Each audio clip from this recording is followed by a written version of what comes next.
예, 우리 하나님 말씀 보겠습니다. 요한일서 1장 1절부터 4절에 있는 말씀입니다. 신약 성경 388페이지에 있습니다. 신약 388페이지에 있는 요한일서 1장 1절부터 4절 말씀을 교독하도록 하겠습니다. 1절 먼저 읽어드리겠습니다.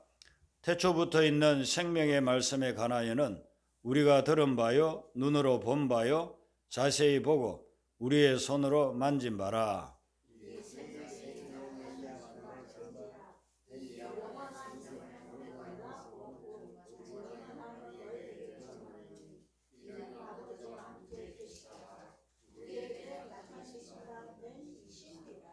우리가 보고 들은 바를 너희에게도 전함은 너희로 우리와 사귐이 있게 하려 함이니 우리의 사귐은 아버지와 그의 아들 예수 그리스도와 더불어 누림이라.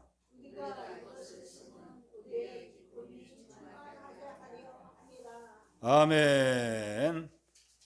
여러분에게 기쁨이 충만해지길 바랍니다. 요한일서를 쓰면서 기쁨이 충만하게, 우리가 기쁨이 충만하게 되려고 이 편지를 우리에게 준다고 했습니다. 본문 말씀을 보면은 1절에 시작하는 말씀이 태초부터 있는 생명의 말씀에 대해서 말씀하고 있어요. 그래서 이 본문 말씀은 태초부터 있는 생명의 말씀이 누구인지, 무엇인지, 어떻게 누릴 수 있는지 그런 부분을 우리에게 말씀해 주고 있습니다. 여기서 태초라는 단어를 우리가 한번 생각해 봐야 되는데요. 태초라고 하는 것은 영어에서는 시작 이렇게 나옵니다. In the beginning 그럽니다. 시작. 그리고 무엇인가를 처음으로 할 때, 또 시작할 때 이때를 태초라고 하잖아요. 그런데 이 태초라는 말이 성경에 보면 그렇게 많이 나오지는 않아요. 쭉 제가 한번 세어보니까 한 13군데 정도 나옵니다. 그것도 내용상 중복돼서 나오고 그렇게 하기 때문에 많이 나오지는 않는데 구약에 한 7번 나와요. 신약에 한 6번. 구약에 제일 먼저 나오는 게 여러분들이 다 암송하고 있듯이 태초에 하나님이 천지를 창조하시니라. 그 태초 나오잖아요. 그리고 이제 이사야의 글이나 잠언서에도 나와요. 신약에는 6번 나오는데 그 중에 히브리스에 나오는 거 한 번을 제외하면 오늘 이 편지를 기록한 사도 요한의 글에만 나와요. 요한복음과 요한일서에만 태초가 나옵니다. 그런데 여러분들이 태초라는 말을 보면 창세기 1장 1절에 태초하고 요한복음이나 요한일서에 나오는 태초하고 어느 것이 더 빠른 태초인가? 이걸 한번 생각해 보셔야 돼요. 여러분들 생각은 어떻습니까? 창세기 1장 1절이 더 빠르겠어요? 더 먼저겠어요? 아니면은 요한복음이나 요한일서에 나오는 게 먼저이겠어요? 얼핏 들으면 창세기니까 창세기가 제일 먼저라고 이렇게 생각할 수 있습니다. 그런데 창세기 1장 1절에서 태초라고 하는 것은 만물이 만들어질 때예요. 만물이 만들어질 때 태초에 하나님이 천지를 창조하시니라, 창조할 때를 말합니다.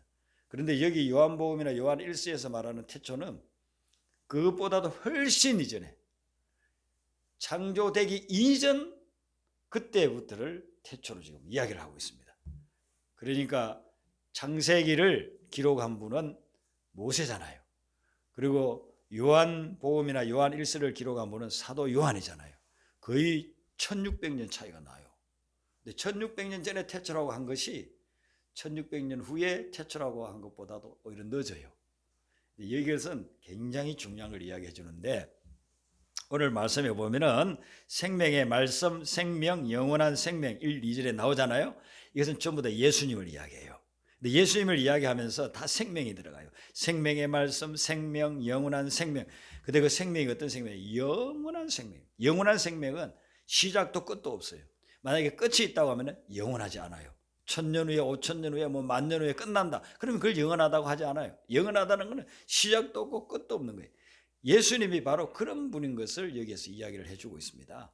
예수님은 만물이 만들어지기 전 그 이전의 태초부터 그냥 계셨어요. 그래서 구약에서는 하나님을 뭐라고 이야기합니까? 여호와라고 하면서 여호와는 스스로 있는 자라. 누가 만들어서 있는 게 아니고 스스로 있는 자다. 예수님은 하나님 아버지로부터 태어나신 분으로서 스스로 있는 분이에요. 그래서 우리가 생각하는 이 시간 개념은 그 영적인 세계는 우리가 이해가 지금 안 돼요. 이제 천국 가면은 이해가 다 되겠지만은 이 세상에 육신을 입고 있는 동안에는 이게 이해가 안 돼요. 뭐 10,000년 전, 1,000,000년 전, 아니면 뭐 몇 억 년 전, 이런 것은 그래도 이해가 되지만 시작이 없고 끝도 없다. 영원한 세계를 우리가 이해가 잘 안 되잖아요. 영적 세계에서는 이게 영원하다는 것은 시작도 끝도 없는, 예수님은 어떤 분이냐면은 끝나는 분이 아니에요. 모든 것들의 모든 것이 되시고 그리고 영원하신 분, 그분이 예수님이다 하는 것을 여기에서 증거해 주고 있습니다. 이 예수님을 사도 요한이 직접 만나고 또 말씀 듣고 만져도 보고 그렇게 했다고 증언을 하고 있어요. 오늘 1절 하반절에 보니까 우리가 들은 바요, 눈으로 본 바요, 자세히 보고 우리의 손으로 만진 바라, 그렇게 이야기하잖아요. 이거는 실제적으로 예수님을 이렇게 만났어요. 사도 요한은 예수님의 12제자 중에 한 사람이지 않습니까? 그 중에서도 수제자 3명 중에 한 사람이지 않습니까? 그러니까 늘 갈릴리 해변이나 베세다 들녘이나 예루살렘 성전에 예수님 가는 데마다 따라다녔어요.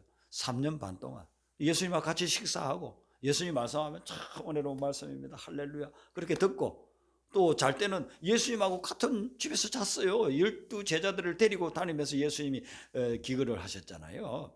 그러니까 이 말씀이 그냥 그대로 실제적이에요. 예수님의 말씀을 듣고 예수님을 보고 예수님 만나면 예수님 반갑습니다, 예수님 잘 주무셨습니까, 악수도 하고 허거도 해드리고, 그러니까 이 말씀 그대로 말씀 듣고 보고 만지고 만난 거예요. 근데 오늘날 우리는 어떻습니까? 예수를 믿는 우리는 그러지를 않잖아요. 육신의 모습을 가진 예수님을 본 사람이 있습니까? 뭐 간혹 몇만 명 중에 한 분이 이제 환상 중에 꿈에 뭐 예수님을 만났다 하는 분들은 있지만은 실제로 이렇게 몸을 가지고 옷을 입고 나타난 예수님을 본 적은 아무도 없잖아요. 그리고 예수님이 성천하시면서 다시 오시리라 했는데 그동안은 영으로만 계시는 것이지 육의 모습을 우리에게 보여주지를 않잖아요. 그럼 그런 예수님하고 우리가 어떻게 이렇게 만날 수 있는가? 사도 요한은 자기가 예수님의 말씀을 듣고 예수님을 보고 예수님을 만졌다, 그래서 이 예수님을 너희들에게 전한다, 이렇게 말씀합니다. 우리가 이 예수님을 만나고 하나님을 만날 수 있는 것은 이제 성경으로 들어가 보면은 이게 가능해요.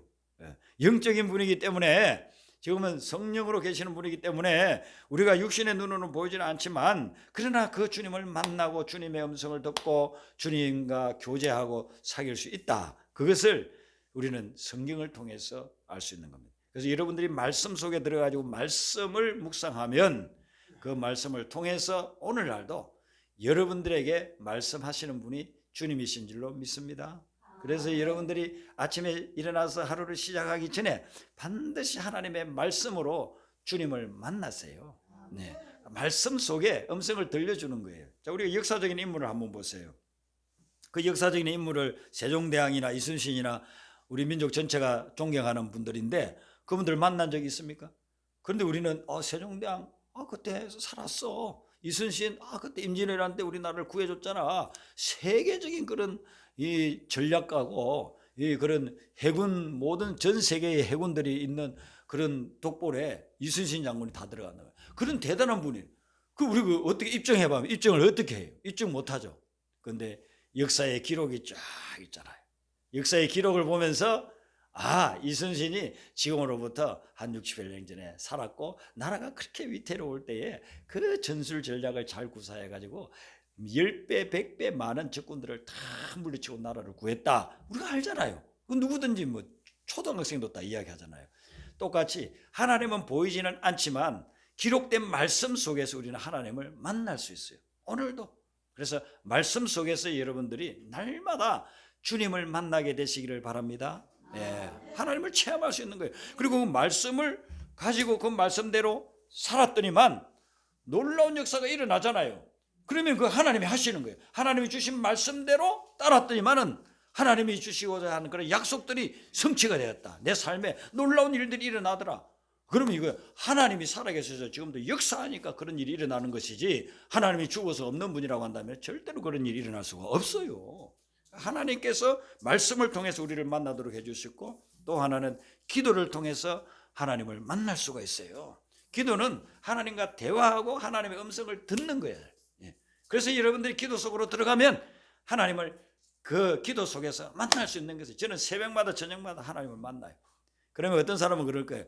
아유, 저 목사 목회하다가 머리가 돌았나, 무슨 보이지도 않는 하나님을 만날 새벽마다 저녁마다 만난다고 하냐. 새벽 저녁에는 기도 시간이니까 만나고 그 외에도 늘 만나요. 늘 같이 하는데 새벽에 기도하면은요, 주님께서 저에게 이렇게 임재하시면서 마음의 위로도 해주시고 지혜도 주시고 미래에 대한 그런 소망도 갖게 하시고, 주님께서 새벽 기도할 때 또 저녁 기도할 때 그런 힘을 주셔요. 그래서 어떤 환난이나 고난과 역경을 당해도 그 기도 중에 하나님이 들려주시는 말씀, 그거 붙잡고 그 음성 붙잡고서 극복해 나갈 수가 있는 거예요. 주님이 기도 중에서 말씀을 하십니다. 어떤 신학자가 그렇게 이야기했어요.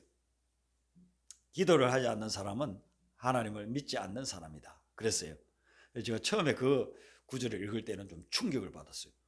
아니, 사람이 기도를 많이 할 수도 있고 적게 할 수도 있고 또 초신자 때는 기도를 거의 안 할 수도 있는데, 기도를 안 한다고 무신론자라고 하면 어떡하는가.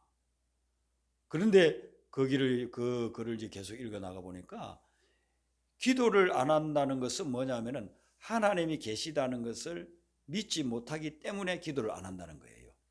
하나님이 살아계시고 지금 이 자리에도 임재해 계시다고 한다면 기도 안 할 수가 없다는 거예요.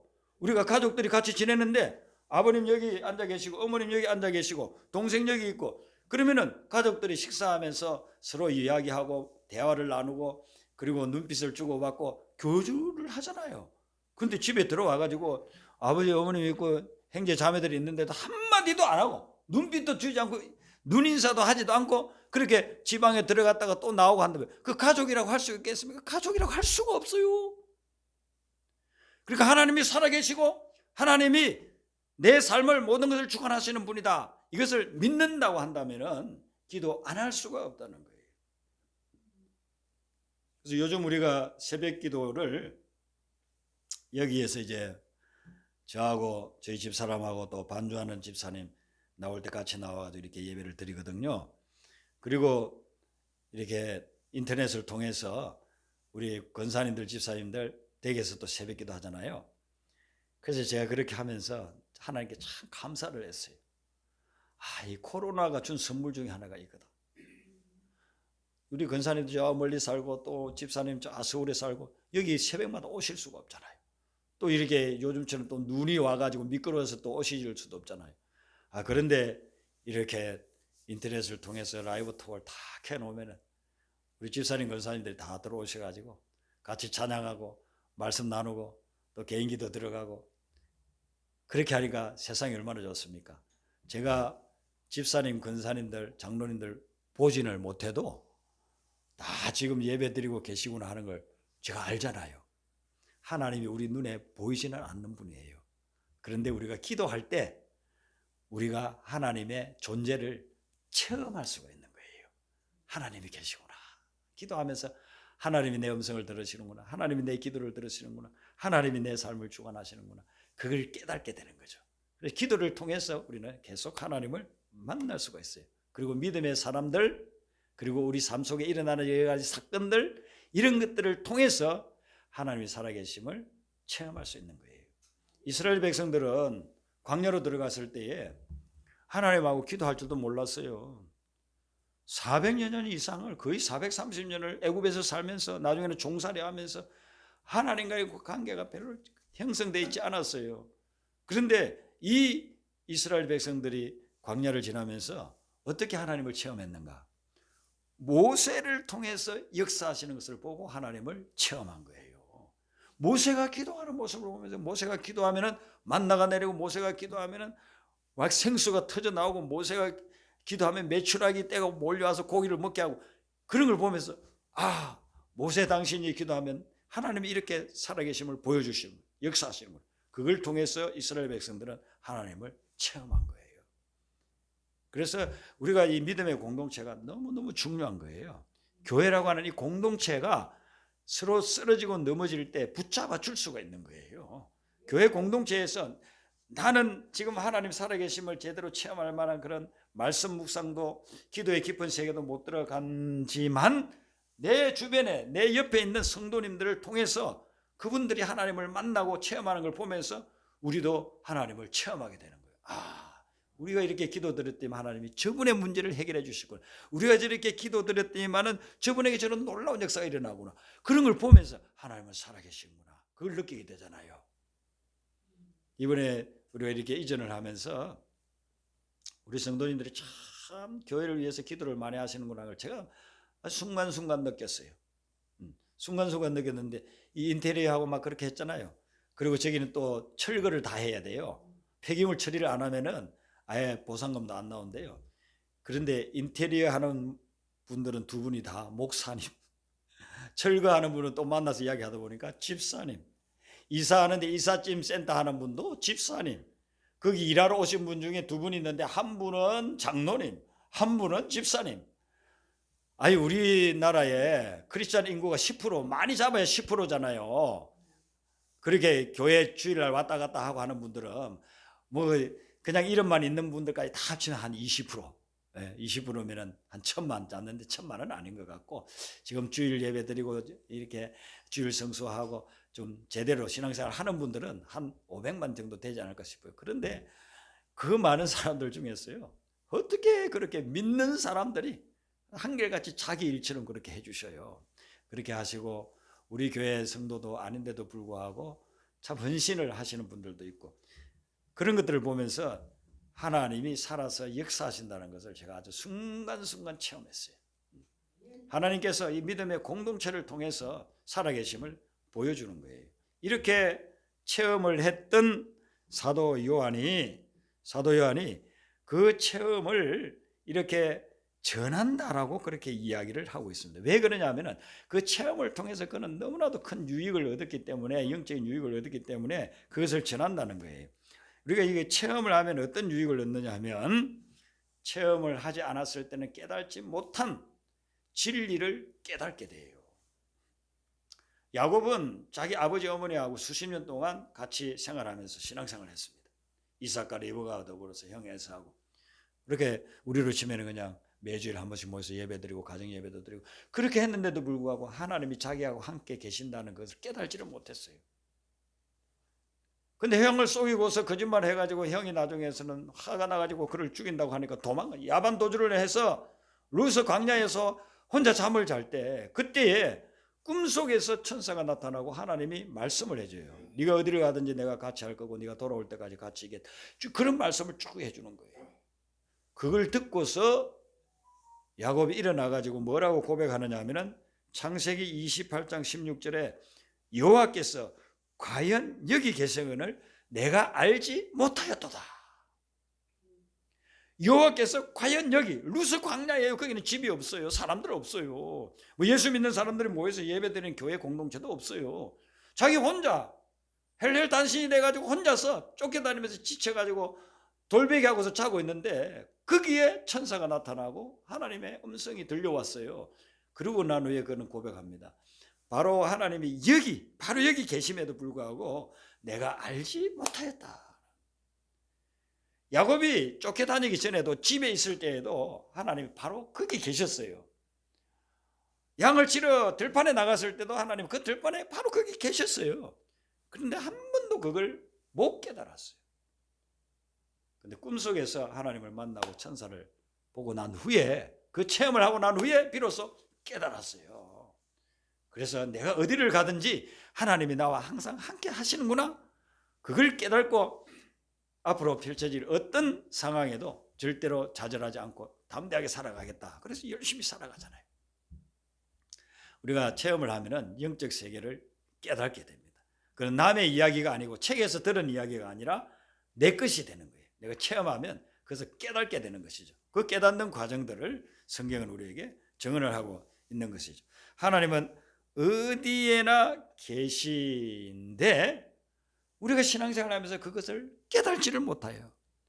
그런데 기도를 했더니 하나님이 응답해 주시고 또 말씀대로 했더니만 놀라운 일들이 일어나고 또한 해결할 수 없는 그런 문제들을 하나님이 해결해 주시고 그러면서 하나님을 다 이제 체험하면서 하나님 이런 분이구나. 기도가 이런 능력이 있구나. 신앙생활을 이렇게 해야 되겠구나. 그때부터 깨달잖아요. 예. 우리나라가 60년대, 70년대, 80년대까지 엄청난 영적 부흥이 일어났잖아요. 그리고 영적 부흥이 일어나가지고 사람들에게 막 전도하러 다녔어요. 저도 예수 믿기 전부터, 예수 믿고 신학하기 전부터 고등학교 다니면서도요, 주일날 되면은 오전에 예배 드리고 오후에 저 공원 같은 데 가가지고 사람들 붙잡고 전도하고 그랬어요. 그렇게 전도를 했던 이유가 뭐냐면 막 체험을 하니까, 하나님을 체험하니, 하나님을 만나니까, 교회 가서 하나님을 만나고 내가 기도해서 응답받고 하니까 이 살아계신 하나님이다, 예수님만이 정말 우리의 주인이시다, 그걸 깨달으니까 그러니까 막 전도하게 되더라고요.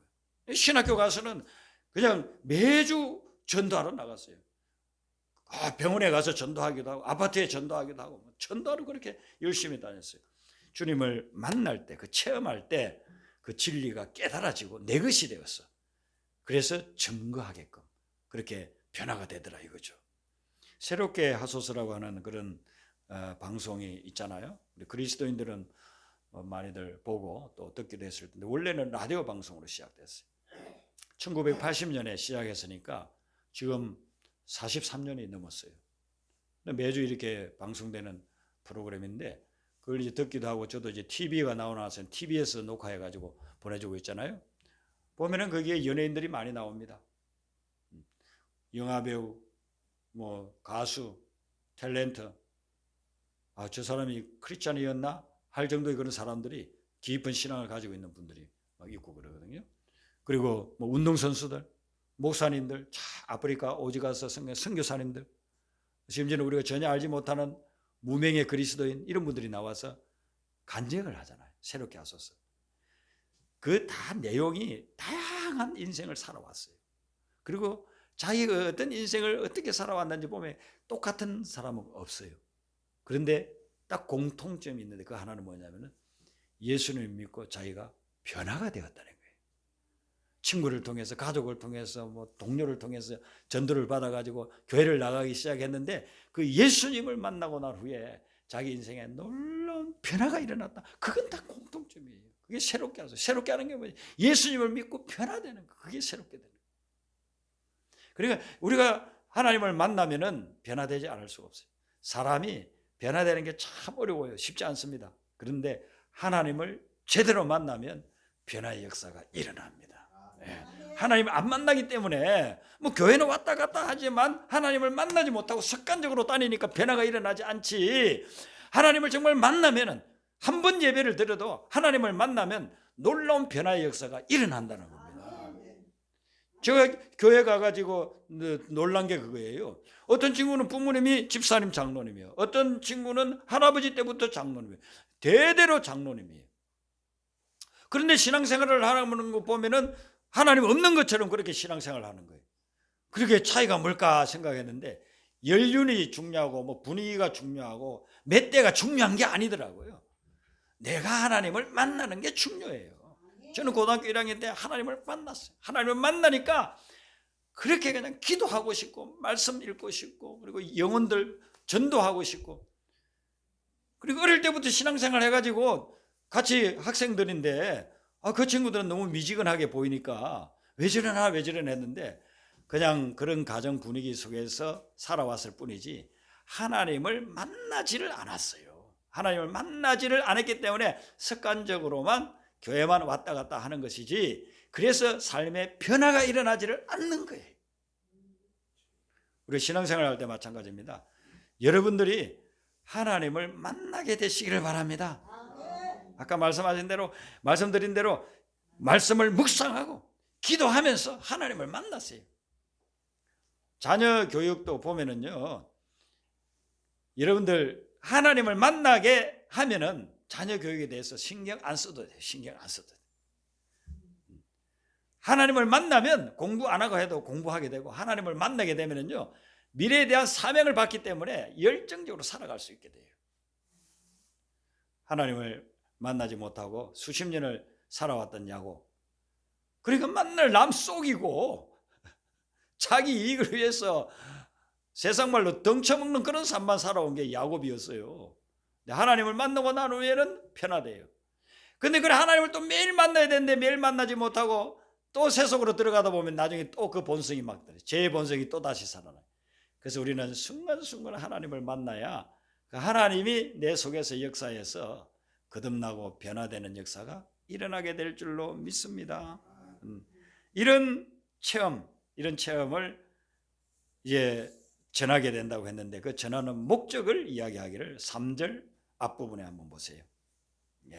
우리 3절을 한 번 더 읽어보도록 하겠습니다. 자, 시작.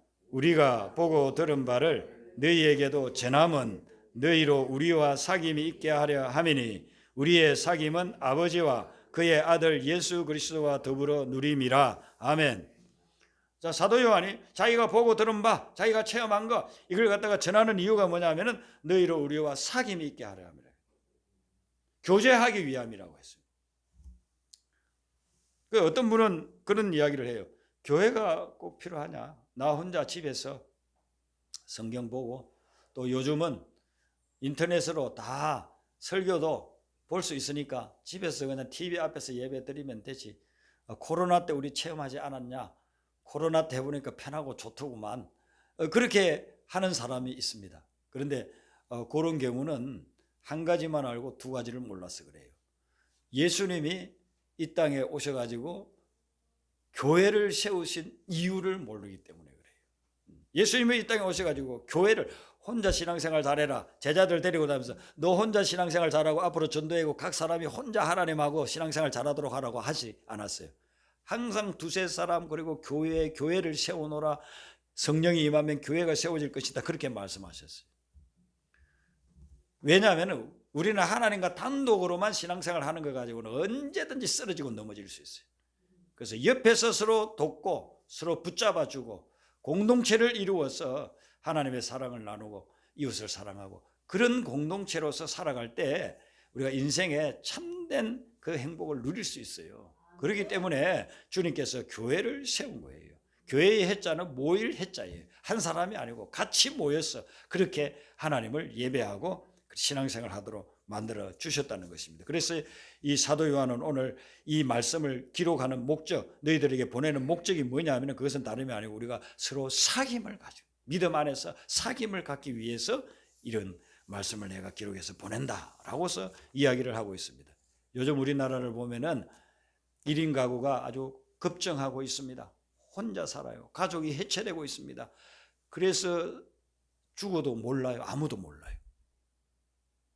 그래서 몇 주, 몇 달 지나고 난 후에 너무 악취가 나서 또 그 사람이 보이지 않아서 수소문 하다 보니까 발견되는 사람들이 종종 그렇게 매스컴에 나오지 않습니까? 고독사라는 말을 듣는데 옆에 아무도 없이 혼자서 있다가 죽는 것을 고독사라고 그렇게 이야기를 합니다. 근데 고독사 당하는 사람들이 얼마나 많은지 몰라요, 지금. 그리고 이 외로움과 고독 속에서 사람들이 아주 정말 인생의 비참함을 느끼면서 그렇게 말년을 보내는 그런 사람들도 너무나도 많다고 그렇게 합니다.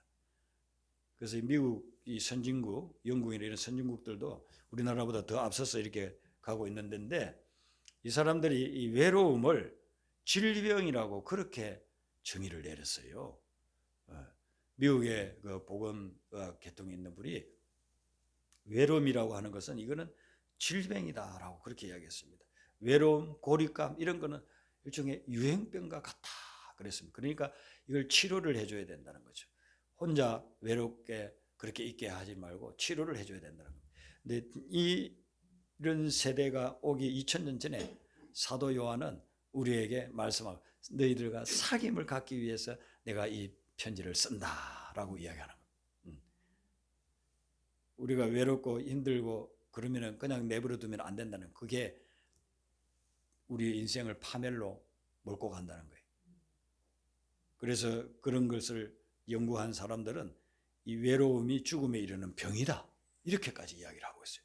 외로움은 죽음에 이르는 병이다 라고 그렇게 할 수 있는 거예요. 그래서 그 외로움을 어떻게 우리가 극복할 수 있을까? 교회 공동체, 우리 주님이 만들어주신 교회 공동체로 우리가 하나 되어서 아름다운 사귐을 가지게 되면요 어떤 외로움도 다 극복할 수가 있어요. 혼자 사시는 분도 교회 가면 집사님 만나고 권사님 만나고 장로님 만나고 또 우리 청년들 만나고 어린아이들 만나고 하면은요 그 외로움 다 없어져요. 외로움 다 극복할 수 있어요. 저는 저희 어머니를 모시지를 못해요. 동생하고 누나가 이렇게 가까이서 모시고 있어요. 그런데요, 어머니한테 하루에 한 번씩 전화를 드려요. 들으면 어머니가 아유 참 세상이 좋다. 네 목소리를 이렇게 바로 옆에 있는 것처럼 들을 수 있으니 얼마나 좋은지 모르겠다. 그러다가 이제 제가 바빠가지고 하루나 이틀 전화 못 드릴 때가 있어요. 그 다음에 한 사흘 지나고 나서 전화 드리면 아이고 나는 무슨 큰일이 있는 줄 알았다야. 왜 전화를 안 했냐. 네 전화 목소리 들으니까 너무 좋다. 그렇게 해요. 여러분 요즘 세상이 그 뭐 꼭 가까이 안 있어도 전화를 통해서도 외로움을 극복할 수 있잖아요. 우리가 믿음의 공동체로 매주 한 번씩 적어도 매주 한 번씩 믿음의 공동체로 모여서 만나고 대화하고 교제하고 하면 외로운 병은 다 물러갈 줄로 믿습니다. 다 치유됩니다. 네. 우리가 주님과 함께하면 산속에 혼자 있어도 외롭지 않아요. 성령님과 함께하면요 외딴 섬에 홀로 있어도 외롭지 않아요. 절대로 그 질병에 걸리지 않아요. 제가 신학교 1학년을 마치고 겨울 방학 때 저 전라남도 강진에 있는 산속에 있는 기도원에 간 적이 있어요. 우리 장로님이 그쪽에 가 계시게 제가 한번 다녀왔다고 말씀드렸잖아요. 그 산속에 있는 기도원에는요 겨울에 누가 올라오겠습니까? 간혹 이렇게 올라오지만 그냥 저 혼자 있어요. 저 혼자 방 하나 쓰고 있는 거예요. 거기 원장이라고 하는 연세 많으신 권사님 한 분 있고, 그런 데서 밤에 있으면요 바람 소리, 그 바다 쪽에서 불어오는 산 쪽으로 불어오는 그 바람 소리, 그리고 간혹 그 산짐승들 막 우는 소리, 그런 것만 들려요. 거기서 2개월을 지냈는데도요 제가 한 번도 외롭다는 생각을 해본 적이 없어요.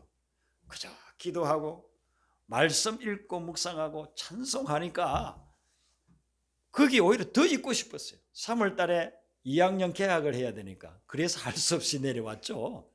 만약에 혼자만 있었다 하면은요 거기 몇 개월을 더 있었을 수도 있었을 것 같아요. 외로움이라는 것은 느껴지지를 않았어요. 주님과 함께하면, 성령님과 함께하면 고독의 병은 다 치유될 줄로 믿습니다. 네. 그래서 찬송가 442장에 보면 후렴에 그렇게 주가 나와 동행을 하면서 나를 친구 삼으셨네. 우리 스스로 받은 그 기쁨은 알 사람이 없도다. 그랬습니다. 주님과 교제하면은, 주님을 만나면 성령의 임재함을 체험하면은 하늘에서 천국의 그 기쁨이 우리에게 임하는 거예요. 그래서 어떤 고독도 다 이겨나갈 수가 있습니다. 이것을 사도 요한은 체험하고서 너희에게 전한다 그랬습니다. 우리가 보고 듣고 만지고 체험했던 것들을 너희들에게 전한다 그랬습니다. 여러분 예수님이 우리에게 똑같이 다 명령했어요.